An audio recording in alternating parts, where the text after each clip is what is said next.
1 Samuel chapter 24. David spares Saul's life. When Saul returned from following the Philistines, he was told, "David is in the wilderness of En-gedi." Then Saul took 3,000 chosen men out of all Israel, and went to look for David and his men in the direction of the rocks of the wild goats. He came to the sheepfolds beside the road, where there was a cave, and Saul went in to relieve himself. Now David and his men were sitting in the innermost parts of the cave. The men of David said to him, "Here is the day of which the Lord said to you, I will give your enemy into your hand, and you shall do to him as it seems good to you." Then David went and stealthily cut off a corner of Saul's cloak. Afterward David was stricken to the heart because he had cut off a corner of Saul's cloak. He said to his men, "The Lord forbid that I should do this thing to my Lord, the Lord's anointed, to raise my hand against him, for he is the Lord's anointed." So David scolded his men severely and did not permit them to attack Saul. Then Saul got up and left the cave, and went on his way. Afterwards David also rose up and went out of the cave and called after Saul, "My lord the king!" When Saul looked behind him, David bowed with his face to the ground, and did obeisance. David said to Saul, "Why do you listen to the words of those who say, 'David seeks to do you harm'? This very day your eyes have seen how the Lord gave you into my hand in the cave, and some urged me to kill you, but I spared you. I said, I will not raise my hand against my Lord, for he is the Lord's anointed. See, my father, see the corner of your cloak in my hand, for by the fact that I cut off the corner of your cloak and did not kill you, you may know for certain that there is no wrong or treason in my hands. I have not sinned against you, though you are hunting me to take my life. May the Lord judge between me and you. May the Lord avenge me on you, but my hand shall not be against you. As the ancient proverb says, out of the wicked comes forth wickedness, but my hand shall not be against you. Against whom has the king of Israel come out? Whom do you pursue? A dead dog? A single flea? May the Lord therefore be judge, and give sentence between me and you. May he see to it, and plead my cause, and vindicate me against you." When David had finished speaking these words to Saul, Saul said, "Is this your voice, my son David?" Saul lifted up his voice and wept. He said to David, "You are more righteous than I, for you have repaid me good, whereas I have repaid you evil. Today you have explained how you have dealt well with me, in that you did not kill me when the Lord put me into your hands. For who has ever found an enemy, and sent the enemies safely away? So may the Lord reward you with good for what you have done to me this day. Now I know that you shall surely be king, and that the kingdom of Israel shall be established in your hand. Swear to me therefore by the Lord that you will not cut off my descendants after me, and that you will not wipe out my name from my father's house." So David swore this to Saul.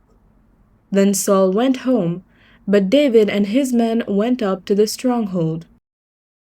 1 Samuel chapter 25. Death of Samuel. Now Samuel died, and all Israel assembled and mourned for him. They buried him at his home in Ramah. Then David got up and went down to the wilderness of Paran. David and the wife of Nabal. There was a man in Maon, whose property was in Carmel. The man was very rich. He had 3,000 sheep and 1,000 goats. He was shearing his sheep in Carmel. Now the name of the man was Nabal, and the name of his wife Abigail. The woman was clever and beautiful, but the man was surly and mean. He was a Calebite. David heard in the wilderness that Nabal was shearing his sheep. So David sent 10 young men, and David said to the young man, Go up to Carmel, and go to Nabal, and greet him in my name. Thus you shall salute him. Peace to you, and peace be to your house, and peace be to all that you have. I hear that you have shearers. Now your shepherds have been with us, and we did them no harm, and they missed nothing, all the time they were in Carmel. Ask your young men, and they will tell you. Therefore, let my young men find favor in your sight, for we have come on a feast day. Please give whatever you have at hand to your servants and to your son David. When David's young men came, they said all this to Nabal in the name of David, and then they waited. But Nabal answered David's servants, Who is David? Who is the son of Jesse? There are many servants today who are breaking away from their masters. Shall I take my bread and my water, and the meat that I have butchered for my shearers, and give it to men who come from I do not know where? So David's young men turned away and came back and told him all this. David said to his men, Every man strap on his sword. And every one of them strapped on his sword. David also strapped on his sword, and about 400 men went up after David, while 200 remained with the baggage. But one of the young men told Abigail, Nabal's wife, David sent messengers out of the wilderness to salute our master, and he shouted insults at them. Yet the men were very good to us, and we suffered no harm, and we never missed anything when we were in the fields, as long as we were with them. They were a wall to us both by night and by day, all the while we were with them, keeping the sheep. Now therefore, know this and consider what you should do. For evil has been decided against our master and against all his house. He is so ill-natured that no one can speak to him. Then Abigail hurried and took 200 loaves, 2 skins of wine, 5 sheep ready dressed, 5 measures of parched grain, 100 clusters of raisins, and 200 cakes of figs. She loaded them on donkeys and said to her young men, Go on ahead of me. I am coming after you. But she did not tell her husband Nabal. As she rode on the donkey and came down under the cover of the mountain, David and his men came down toward her, and she met them. Now David had said, Surely it was in vain that I protected all that this fellow has in the wilderness, so that nothing was missed of all that belonged to him. But he has returned me evil for good. God do so to David and more also, if by morning I leave so much as one male of all who belong to him.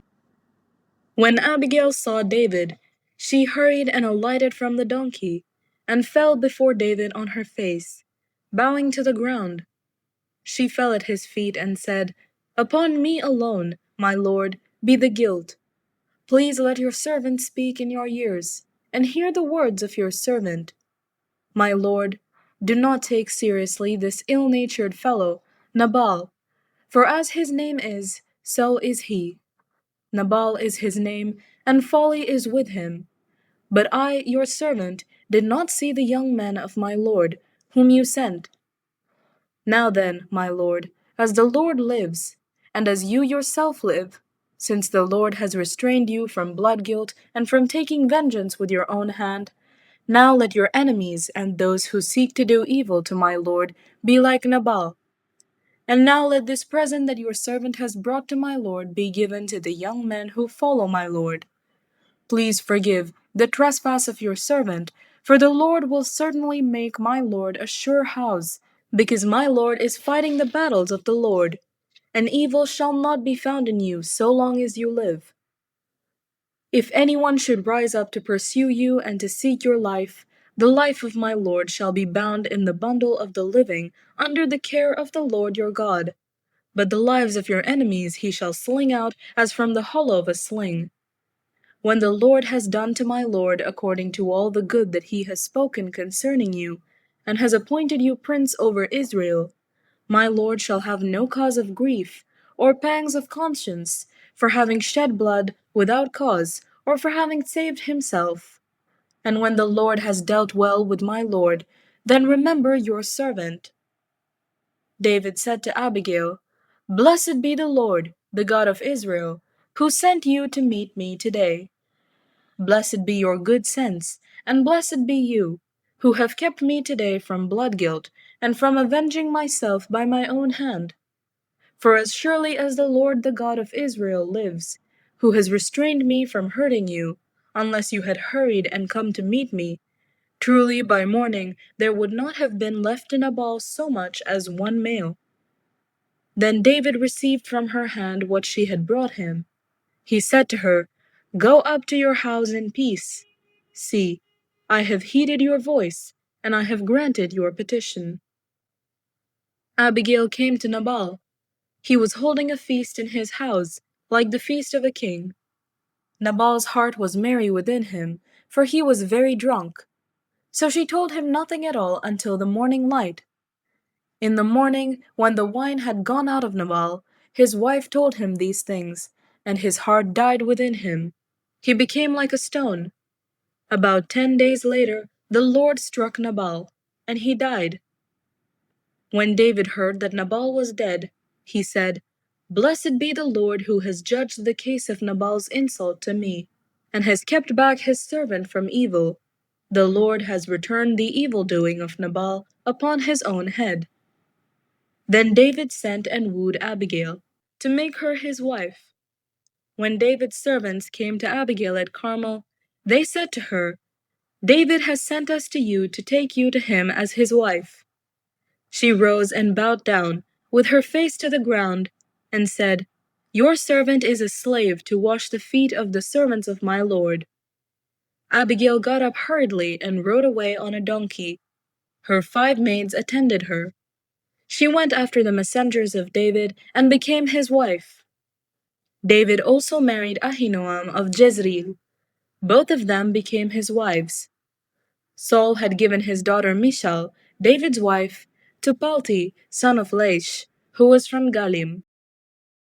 1 Samuel chapter 26. David spares Saul's life a second time. Then the Ziphites came to Saul at Gibeah, saying, David is in hiding on the hill of Hakilah, which is opposite Jeshimon. So Saul rose and went down to the wilderness of Ziph, with 3,000 chosen men of Israel, to seek David in the wilderness of Ziph. Saul encamped on the hill of Hakilah, which is opposite Jeshimon, beside the road. But David remained in the wilderness. When he learned that Saul had come after him into the wilderness, David sent out spies, and learned that Saul had indeed arrived. Then David set out and came to the place where Saul had encamped. And David saw the place where Saul lay, with Abner, son of Ner, the commander of his army. Saul was lying within the encampment, while the army was encamped around him. Then David said to Ahimelech the Hittite, and to Joab's brother Abishai, son of Zeruiah, Who will go down with me into the camp to Saul? Abishai said, I will go down with you. So David and Abishai went to the army by night. There Saul lay sleeping within the encampment, with his spear stuck in the ground at his head, and Abner and the army lay around him. Abishai said to David, God has given your enemy into your hand today. Now therefore let me pin him to the ground with one stroke of the spear. I will not strike him twice. But David said to Abishai, Do not destroy him, for who can raise his hand against the Lord's anointed and be guiltless? David said, As the Lord lives, the Lord will strike him down, or his day will come to die, or he will go down into battle and perish. The Lord forbid that I should raise my hand against the Lord's anointed. But now take the spear that is at his head, and the water jar, and let us go. So David took the spear that was at Saul's head and the water jar, and they went away. No one saw it, or knew it, nor did anyone awake, for they were all asleep. because a deep sleep from the Lord had fallen upon them. Then David went over to the other side, and stood on top of a hill far away, with a great distance between them. David called to the army and to Abner, son of Ner, saying, Abner, will you not answer? Then Abner replied, Who are you that calls to the king? David said to Abner, Are you not a man? Who is like you in Israel? Why then have you not kept watch over your lord the king? For one of the people came in to destroy your lord the king. This thing that you have done is not good. As the Lord lives, you deserve to die, because you have not kept watch over your lord, the Lord's anointed. See now, where is the king's spear, or the water jar that was at his head? Saul recognized David's voice, and said, Is this your voice, my son David? David said, It is my voice, my lord, O king. And he added, Why does my lord pursue his servant? For what have I done?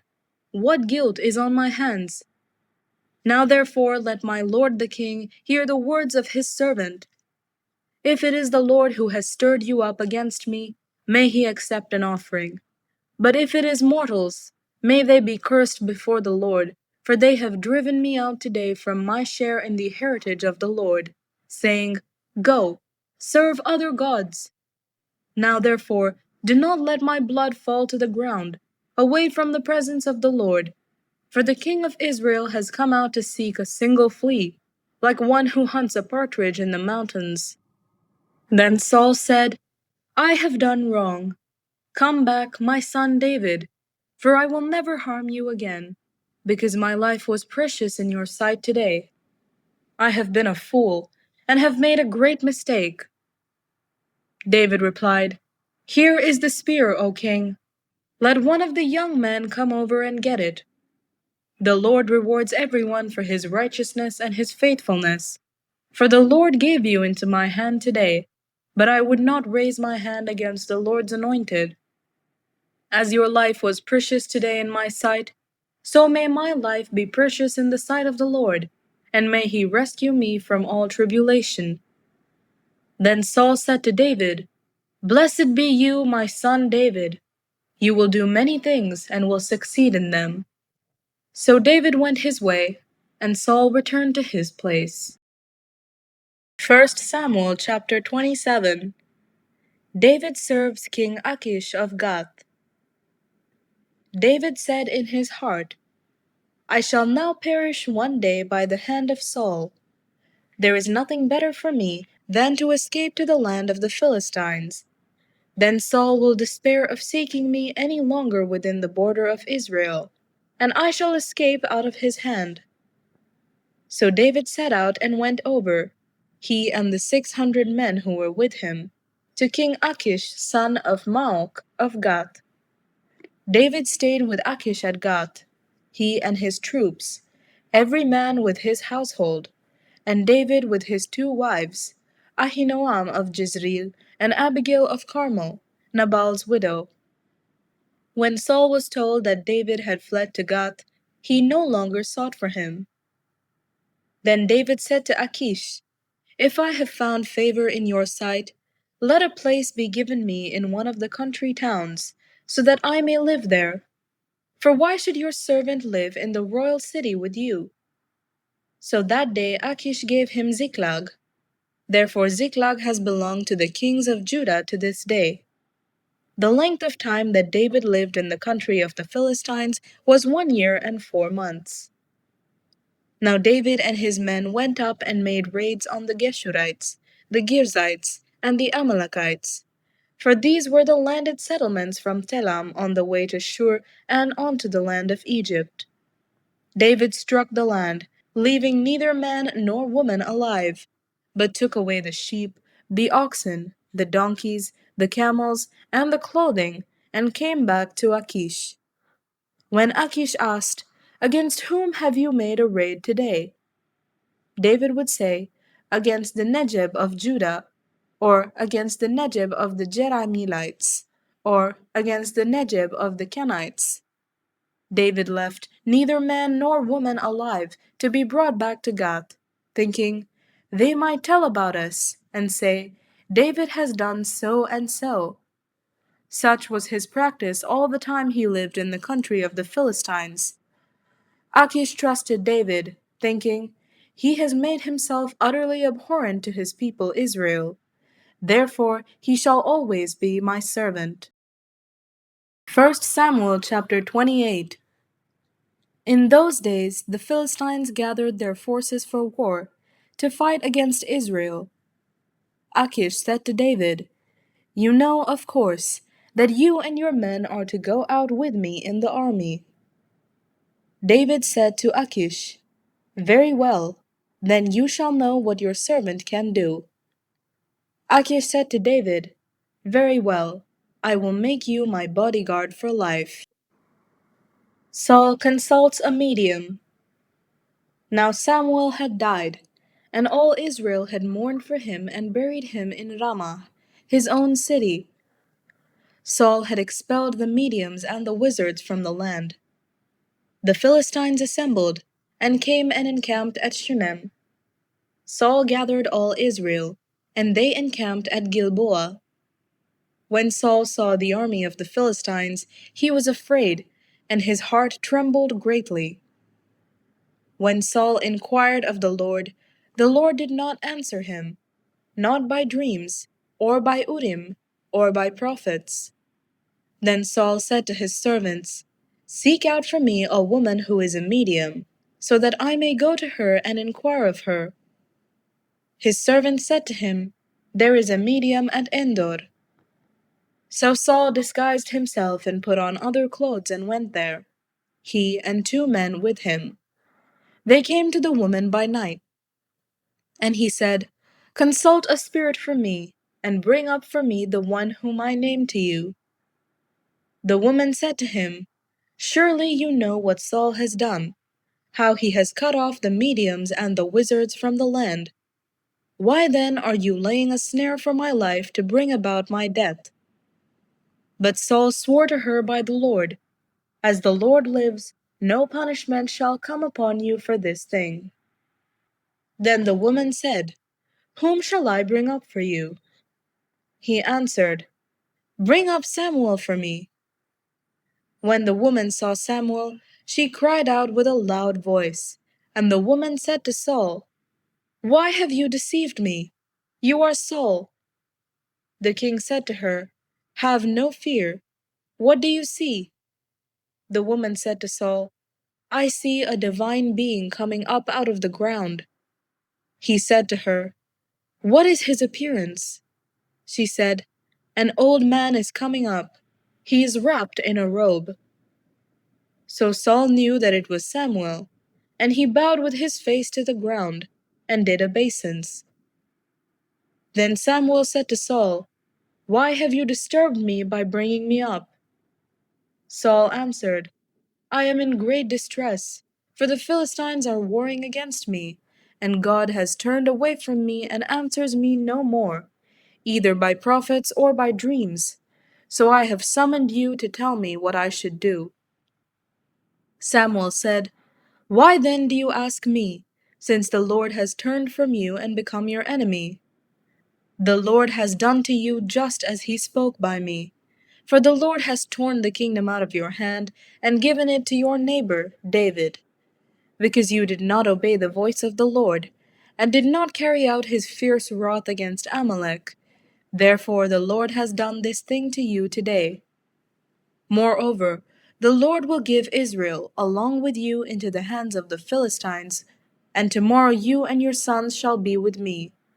The Lord will also give the army of Israel into the hands of the Philistines." Immediately Saul fell full length on the ground, filled with fear because of the words of Samuel. And there was no strength in him, for he had eaten nothing all day and all night. The woman came to Saul, and when she saw that he was terrified, she said to him, "Your servant has listened to you. I have taken my life in my hand, and have listened to what you have said to me.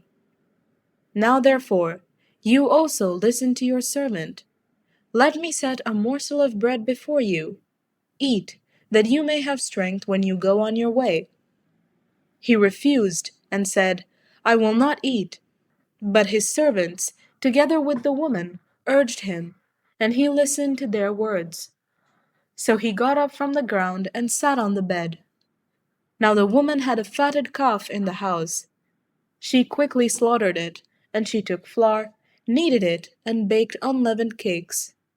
She put them before Saul and his servants, and they ate. Then they rose and went away that night. 1 Samuel chapter 29. The Philistines reject David.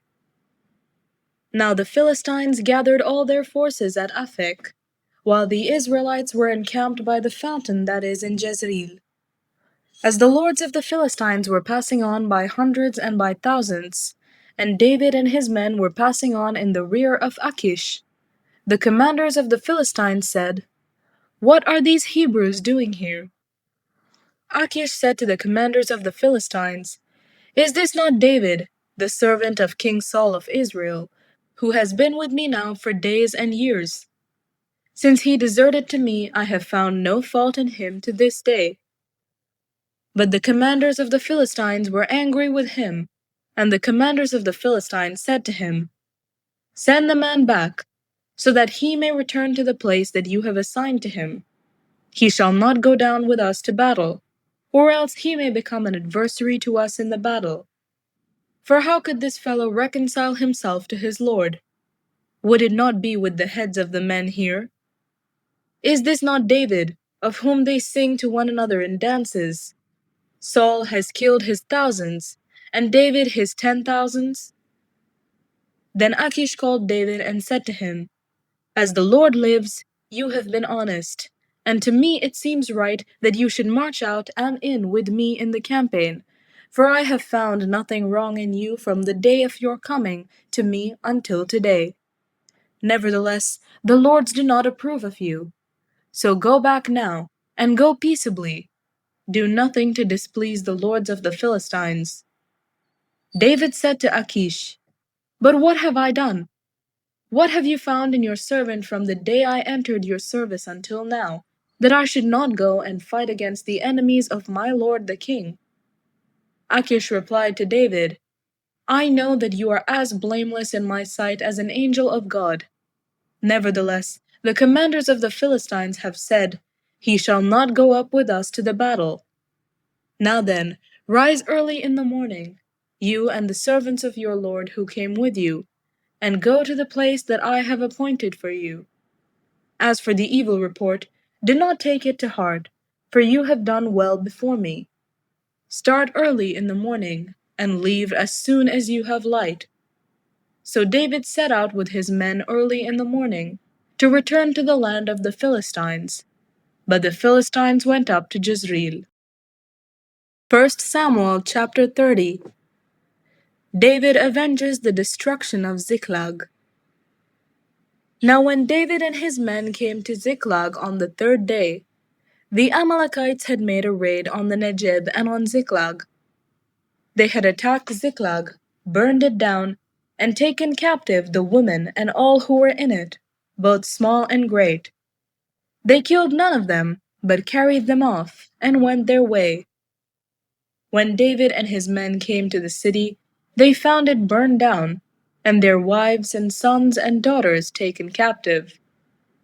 Then David and the people who were with him raised their voices and wept, until they had no more strength to weep. David's two wives had also been taken captive, Ahinoam of Jezreel and Abigail the widow of Nabal of Carmel. David was in great danger, for the people spoke of stoning him, because all the people were bitter in spirit for their sons and daughters. But David strengthened himself in the Lord his God. David said to the priest Abiathar son of Ahimelech, "Bring me the ephod."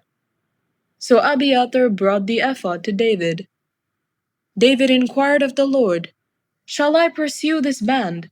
Shall I overtake them?" He answered him, "Pursue, for you shall surely overtake and shall surely rescue." So David set out, he and the 600 men who were with him. They came to the Wadi Besor, where those stayed who were left behind. But David went on with the pursuit, he and 400 men. 200 stayed behind, too exhausted to cross the Wadi Besor. In the open country they found an Egyptian, and brought him to David. They gave him bread, and he ate. They gave him water to drink. They also gave him a piece of fig cake and 2 clusters of raisin. When he had eaten, his spirit revived, for he had not eaten bread or drunk water for 3 days and 3 nights. Then David said to him, "To whom do you belong? Where are you from?" He said, "I am a young man of Egypt, servant to an Amalekite. My master left me behind because I fell sick 3 days ago. We had made a raid on the Negeb of the Cherethites, and on that which belongs to Judah, and on the Negeb of Caleb, and we burned Ziklag down." David said to him, "Will you take me down to this raiding party?" He said, "Swear to me by God that you will not kill me, or hand me over to my master, and I will take you down to them." When he had taken him down, they were spread out all over the ground, eating and drinking and dancing, because of the great amount of spoil they had taken from the land of the Philistines and from the land of Judah. David attacked them from twilight until the evening of the next day. Not one of them escaped, except 400 young men, who mounted camels and fled. David recovered all that the Amalekites had taken, and David rescued his 2 wives.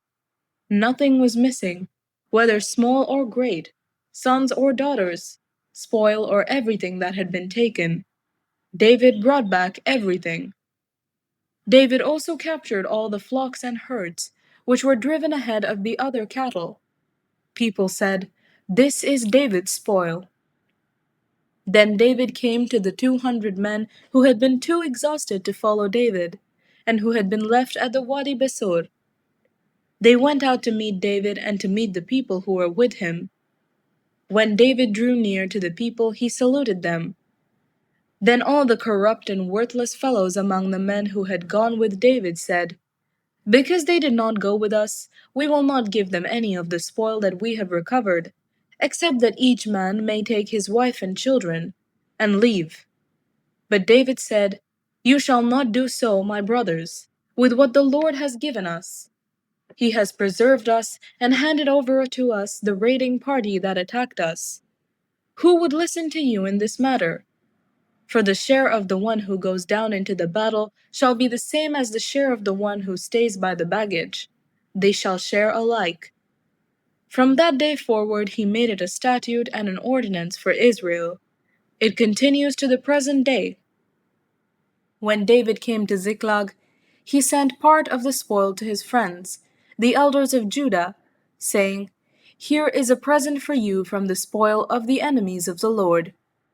It was for those in Bethel, in Ramoth of the Negeb, in Jatir, in Aroer, in Sifmoth, in Eshtemoa, in Rakal, in the towns of the Jerahmeelites, in the towns of the Kenites, in Hormah, in Bor Ashan, in Atak, in Hebron, all the places where David and his men had roamed. 1 Samuel chapter 31. The death of Saul and his sons. Now the Philistines fought against Israel, and the men of Israel fled before the Philistines, and many fell on Mount Gilboa. The Philistines overtook Saul and his sons, and the Philistines killed Jonathan and Abinadab and Malchishua, the sons of Saul. The battle pressed hard upon Saul. The archers found him, and he was badly wounded by them. Then Saul said to his armor-bearer, "Draw your sword and thrust me through it, so that these uncircumcised may not come and thrust me through, and make sport of me." But his armor-bearer was unwilling, for he was terrified. So Saul took his own sword and fell upon it. When his armor-bearer saw that Saul was dead, he also fell upon his sword and died with him. So Saul and his 3 sons and his armor-bearer and all his men died together on the same day. When the men of Israel who were on the other side of the valley and those beyond the Jordan saw that the men of Israel had fled and that Saul and his sons were dead, they forsook their towns and fled, and the Philistines came and occupied them. The next day, when the Philistines came to strip the dead, they found Saul and his 3 sons fallen on Mount Gilboa.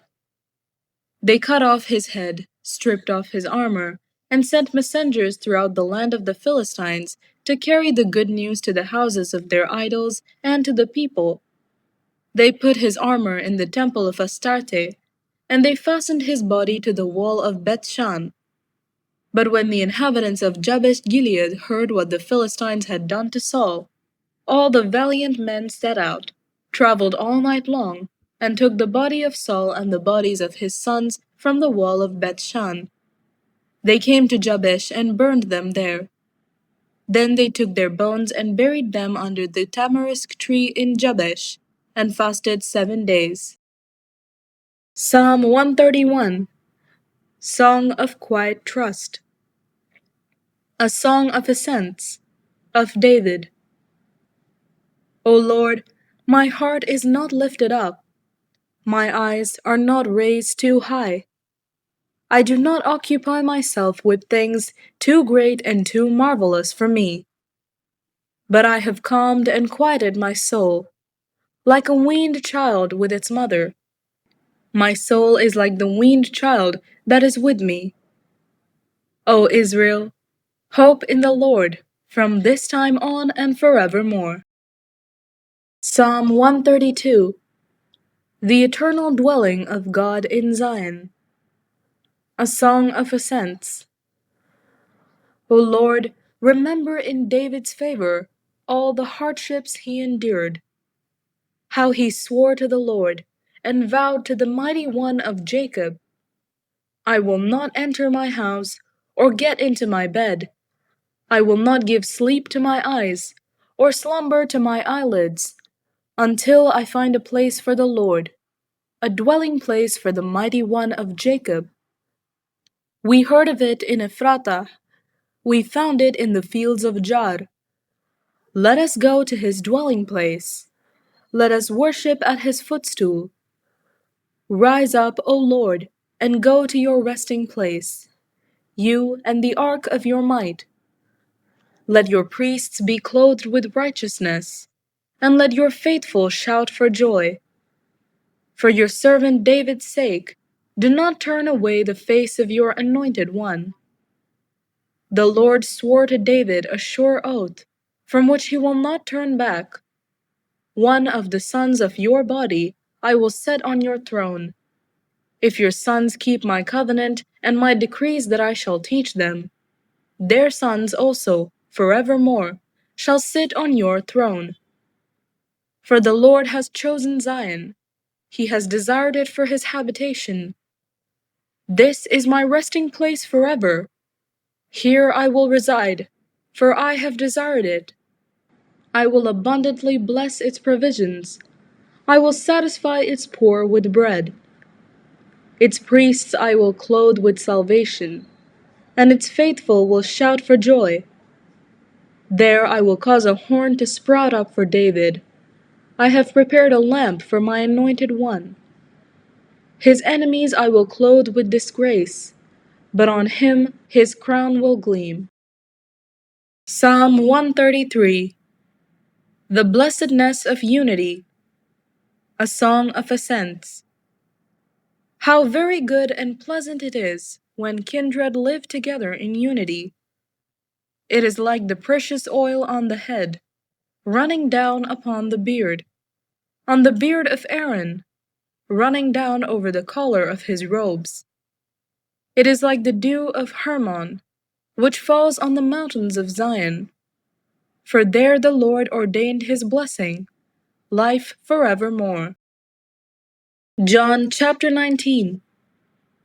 Then Pilate took Jesus and had him flogged. And the soldiers wove a crown of thorns and put it on his head, and they dressed him in a purple robe. They kept coming up to him, saying, Hail, King of the Jews, and striking him on the face. Pilate went out again and said to them, Look, I am bringing him out to you, to let you know that I find no case against him.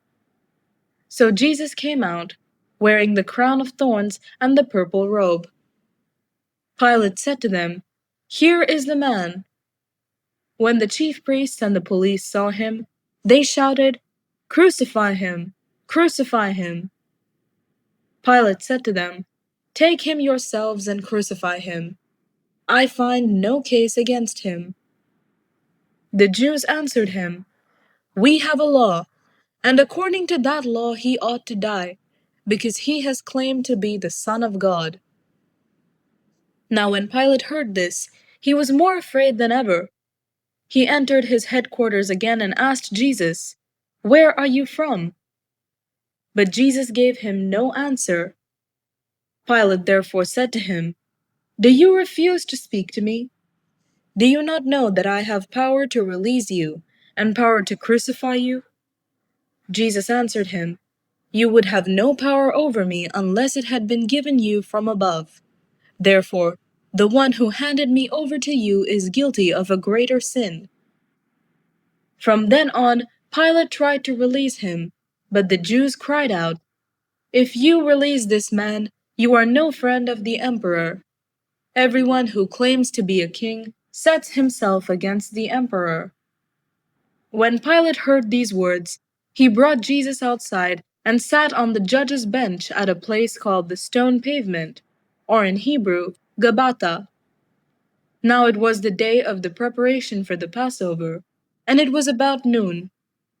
He said to the Jews, Here is your king. They cried out, Away with him!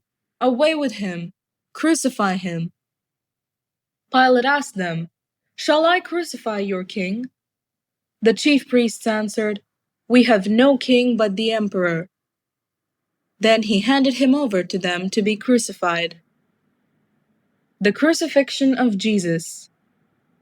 So they took Jesus, and carrying the cross by himself, he went out to what is called the place of the skull, which in Hebrew is called Golgotha. There they crucified him, and with him 2 others, one on either side, with Jesus between them. Pilate also had an inscription written and put on the cross. It read, Jesus of Nazareth, the King of the Jews. Many of the Jews read this inscription, because the place where Jesus was crucified was near the city, and it was written in Hebrew, in Latin, and in Greek. Then the chief priests of the Jews said to Pilate, Do not write, the King of the Jews, but, This man said, I am the King of the Jews. Pilate answered, What I have written, I have written. When the soldiers had crucified Jesus, they took his clothes and divided them into 4 parts, one for each soldier. They also took his tunic. Now the tunic was seamless, woven in one piece from the top. So they said to one another, Let us not tear it, but cast lots for it to see who will get it. This was to fulfill what the scripture says, They divided my clothes among themselves, and for my clothing they cast lots. And this is what the soldiers did.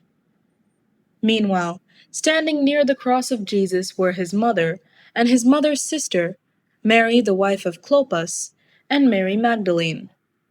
When Jesus saw his mother and the disciple whom he loved standing beside her, he said to his mother, Woman, here is your son. Then he said to the disciple, Here is your mother. And from that hour the disciple took her into his own home. After this, when Jesus knew that all was now finished, he said, in order to fulfill the scripture, I am thirsty. A jar full of sour wine was standing there. So they put a sponge full of the wine on a branch of hyssop and held it to his mouth. When Jesus had received the wine, he said, It is finished.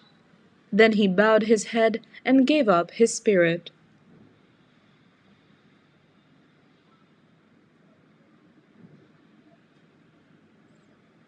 Jesus' side is pierced.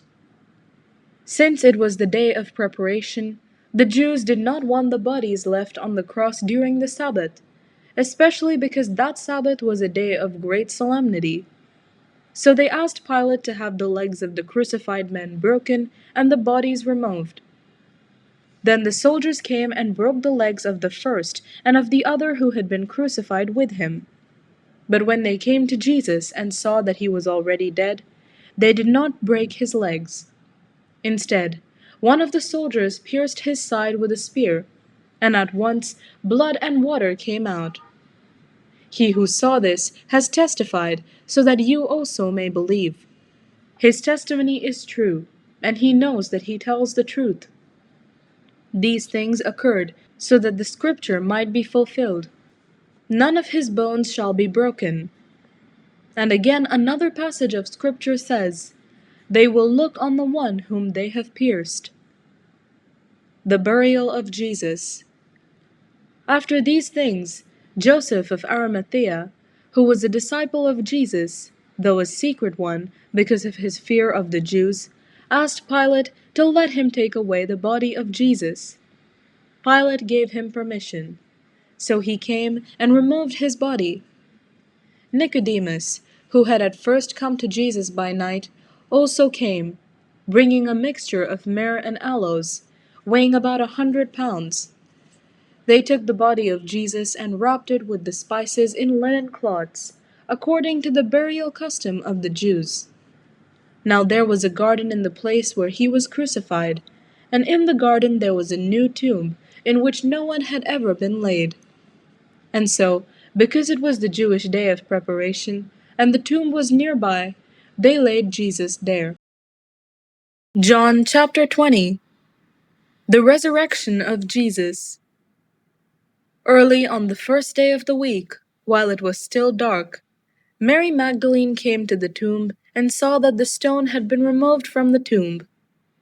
So she ran and went to Simon Peter and the other disciple, the one whom Jesus loved, and said to them, "They have taken the Lord out of the tomb, and we do not know where they have laid him." Then Peter and the other disciples set out and went toward the tomb. The two were running together, but the other disciple outran Peter and reached the tomb first. He bent down to look in and saw the linen wrappings lying there, but he did not go in. Then Simon Peter came, following him, and went into the tomb. He saw the linen wrappings lying there, and the cloth that had been on Jesus' head, not lying with the linen wrappings, but rolled up in a place by itself. Then the other disciple, who reached the tomb first, also went in, and he saw and believed, for as yet they did not understand the scripture, that he must rise from the dead. Then the disciples returned to their homes. Jesus appears to Mary Magdalene. But Mary stood weeping outside the tomb. As she wept, she bent over to look into the tomb, and she saw two angels in white, sitting where the body of Jesus had been lying, one at the head and the other at the feet. They said to her, "Woman, why are you weeping?"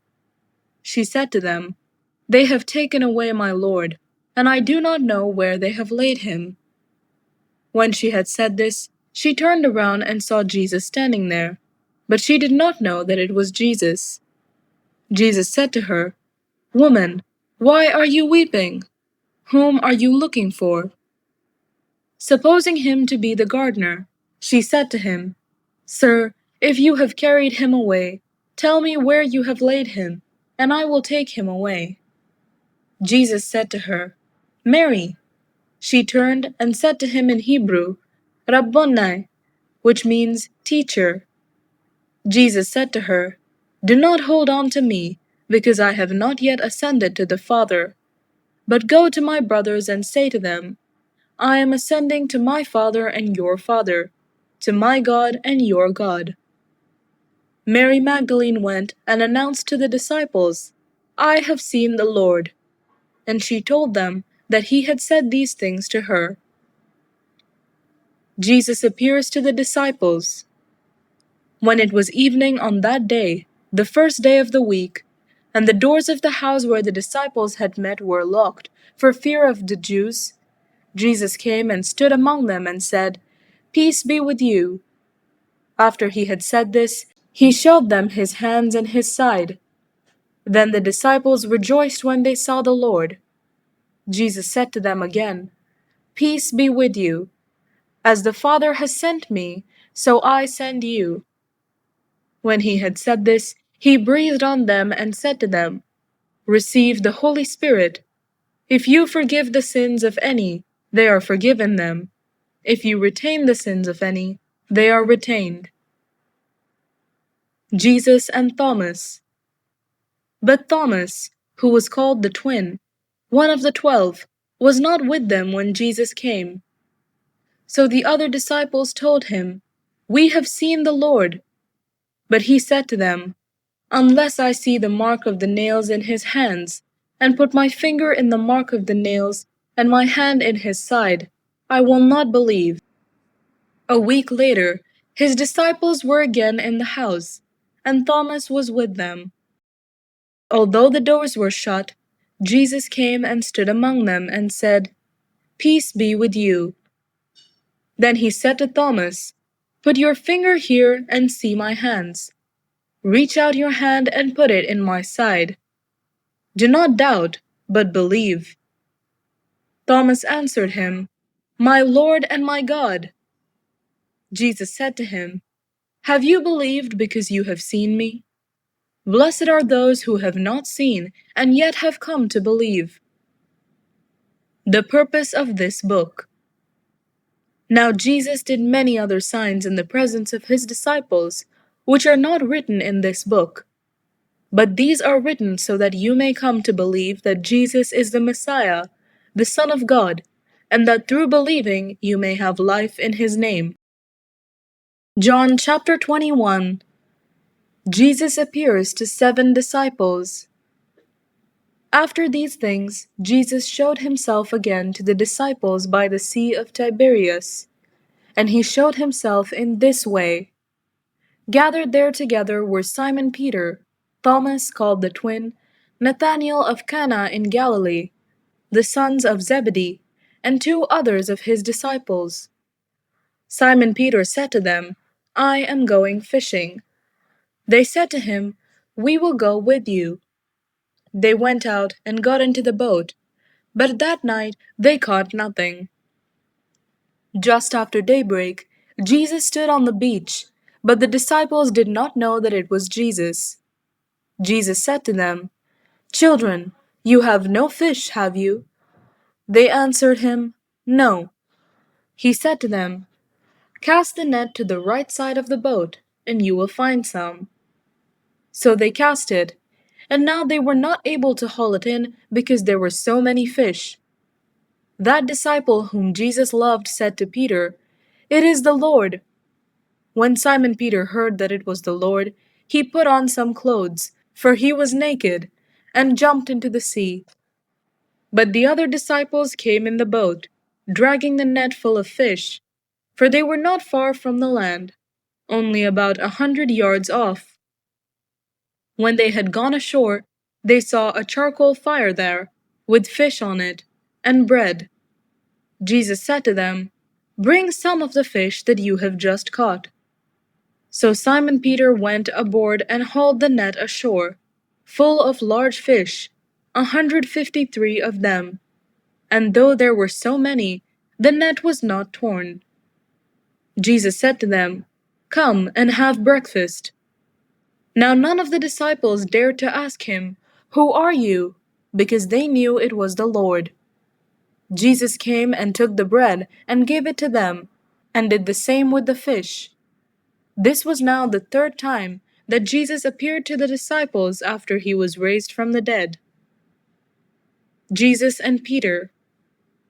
When they had finished breakfast, Jesus said to Simon Peter, "Simon, son of John, do you love me more than these?"